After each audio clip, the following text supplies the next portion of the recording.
Hello friends, Miku rock നാസ് ബ്ലോഗിലേക്ക് നിങ്ങൾക്ക് എല്ലാവർക്കും സ്വാഗതമായി നിൽക്കുന്നത് രാജസ്ഥാനിലെ ജോധ്പൂരിലെ ജസ്വന്ത് താഡ എന്ന് പറഞ്ഞ അടിപൊളി വെണ്ണക്കല്ലിലുള്ള പാലസിലാണ്. അപ്പോൾ അവിടുത്തെ വിശേഷങ്ങളാണ് ഇന്നത്തെ വീഡിയോ കൂടെ പങ്കുവയ്ക്കുന്നത്. അപ്പോൾ നമുക്ക് വീഡിയോയിലേക്ക് കിടക്കാം. ജസ്വന്ത് താഡ എന്നത് രാജസ്ഥാൻ സംസ്ഥാനത്തിലെ ജോധ്പൂരിലെ പ്രശസ്തമായ സ്മാരകമാണ്. ഇവിടെ എൻട്രി ഫീസ് വന്നിട്ട് ഒരു ചെറിയൊരു എൻട്രി ഫീസ് മാത്രമേ ഉള്ളൂ. ആ എൻട്രി ഫീസ് എടുത്തതിന് ശേഷം നമ്മൾ നേരെ അകത്തോട്ട് വന്നു. അതിനുശേഷം നമ്മുടെ ഈ ഒരു കൊട്ടാരം സത്യം പറഞ്ഞു കഴിഞ്ഞാൽ ഒരു രക്ഷയുമില്ല. കൊട്ടാരം പോലെ ഇരിക്കുന്ന ഒരു സ്മാരകമാണ് കേട്ടോ.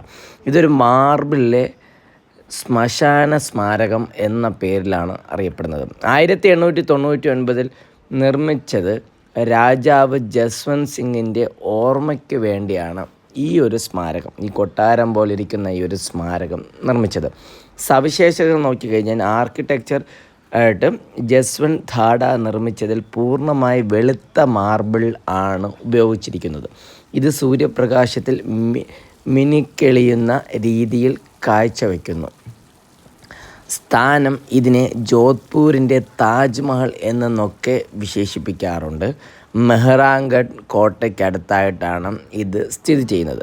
വിശിഷ്ട കലാപരമായ ചുറ്റുമുള്ള വീതി കൂടിയ പൂന്തോട്ടങ്ങൾ, ചെറിയ തടാകങ്ങൾ തുടങ്ങിയവ മനോഹരമായ ശില്പകലയും പ്രകൃതി ദൃശ്യങ്ങളും സംയോജിപ്പിക്കുന്നുണ്ട്.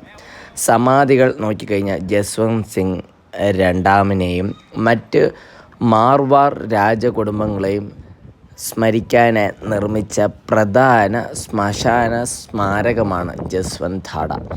ജോധ്പൂരിലേക്ക് പോകുന്നവർക്ക് ജസ്വന്ത് താഡ സന്ദർശിക്കേണ്ടതായിടങ്ങളിൽ ഒന്നാണിത്. അതിൻ്റെ ചരിത്ര പ്രാധാന്യവും മനോഹരമായ ആകൃതിയും സന്ദർശകരെ വളരെയധികം അട്രാക്റ്റ് ചെയ്യുന്നുണ്ട്. ജസ്വന്ത് താഡ സന്ദർശിക്കാൻ ഏറ്റവും കൂടുതൽ ആൾക്കാരാണെങ്കിൽ വരുന്ന ഒരു സമയമെന്ന് വെച്ച് കഴിഞ്ഞാൽ നവംബർ, ഡിസംബർ, ജാനുവരി ആ ഒരു സമയങ്ങളിലാണ് കൂടുതലായിട്ടും ആൾക്കാർ വരുന്നത്. സന്ദർശന സമയം വന്നിട്ട് 9 മണി മുതൽ തുടങ്ങും, വൈകിട്ട് 5 മണി വരെയാണ് ഉള്ളത്. അപ്പോൾ ചെറിയൊരു ഫീസ് മാത്രമേ ഉള്ളൂ. എൻ്റെ ഒരു ഓർമ്മ ശരിയാണെങ്കിൽ 30 രൂപ 20 രൂപ ആ ഒരു റേറ്റാണ് വാങ്ങിച്ചത്. അപ്പോൾ നമുക്ക് മുകളിൽ നിന്ന് കഴിഞ്ഞാൽ വളരെ ബ്യൂട്ടിഫുൾ ആയിട്ടുള്ള വിഷ്വലൈസേഷൻസ് കാണാൻ വേണ്ടി പറ്റും. അതോടൊപ്പം തന്നെ ഈ ഒരു ജസ്വന്ത് താഡ സ്മാരകം വെളിയിൽ നിന്ന് കാണാനും ഫോട്ടോസും വീഡിയോസൊക്കെ എടുക്കാനും ഒരു രക്ഷയില്ല. അടിപൊളി ആംബിയൻസാണ്. അപ്പോൾ ചപ്പൽസൊക്കെ ആണെങ്കിൽ നമ്മൾ വെളിയിലിട്ട സമയത്താണെങ്കിൽ അത്യാവശ്യം നല്ല ചൂടുള്ള സമയത്ത്, വിൻ്റർ സമയമാണെങ്കിലും ചൂടുണ്ട്.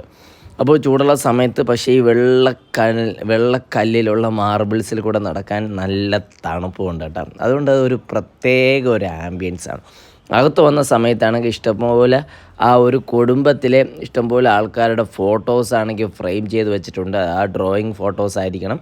അപ്പോൾ അതിനുശേഷം നമ്മൾ കുറച്ചും കൂടെ അങ്ങോട്ട് വന്ന സമയത്ത് ജസ്വന്ത് താഡ സ്മാരകത്തിലെ മെയിനായിട്ടുള്ള ഒരു ഹൈലൈറ്റ് ആയിട്ടുള്ള കുറേ കാര്യങ്ങളാണ് നമുക്കിവിടെ കാണാൻ വേണ്ടി പറ്റും. അവരുടെ സ്മാരകങ്ങൾ, ആരുടെയൊക്കെയാണ് സ്മാരകങ്ങൾ ഇവിടെ ഉള്ളത്, അതൊക്കെ നമുക്ക് വളരെ ബ്യൂട്ടിഫുള്ളായിട്ട് തന്നെ ഇവിടെ എല്ലാ സംഭവവും സെറ്റ് ചെയ്ത് വെച്ചിട്ടുണ്ട്. സ്മാരകമാണ്. അപ്പോൾ ആവശ്യമുള്ളവർക്ക് ഇവിടെ അവർക്ക് വേണ്ടി പ്രാർത്ഥിക്കാം, ഇല്ലാത്തവർക്ക് ജസ്റ്റ് കാണുക, വിസിറ്റ് ചെയ്തു എന്നുള്ള ഒരു ആഗ്രഹം കിട്ടും. അതിനുശേഷം നമുക്കിത് വെളിയിൽ ഇതുപോലുള്ള വിഷ്വൽസും കൂടെ എടുത്തതിന് ശേഷം നമുക്ക് വെളിയിലോട്ട് പോകാം.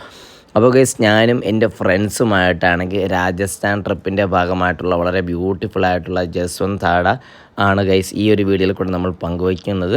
അപ്പോൾ വീഡിയോ ഇഷ്ടപ്പെട്ട് കഴിഞ്ഞാൽ ഒന്ന് ഷെയർ ചെയ്യുക. അതോടൊപ്പം തന്നെ nurse vlogger Miku rock nurse vlogger എന്ന് പറയുന്ന ഫേസ്ബുക്കും യൂട്യൂബ് പേജുകളിലാണെങ്കിൽ ഈ വീഡിയോസുകൾ മാക്സിമം അപ്ലോഡ് ചെയ്യുന്നതായിരിക്കും. എല്ലാവരും ഒന്ന് വീഡിയോ ഒന്ന് ഷെയർ ചെയ്യുക. ഇതുപോലുള്ള പുതിയ വീഡിയോകൾ, എസ്പെഷ്യലി രാജസ്ഥാൻ സീരീസ് വീഡിയോസുകൾ നെക്സ്റ്റ് എപ്പിസോഡിൽ വരുന്നതായിരിക്കും.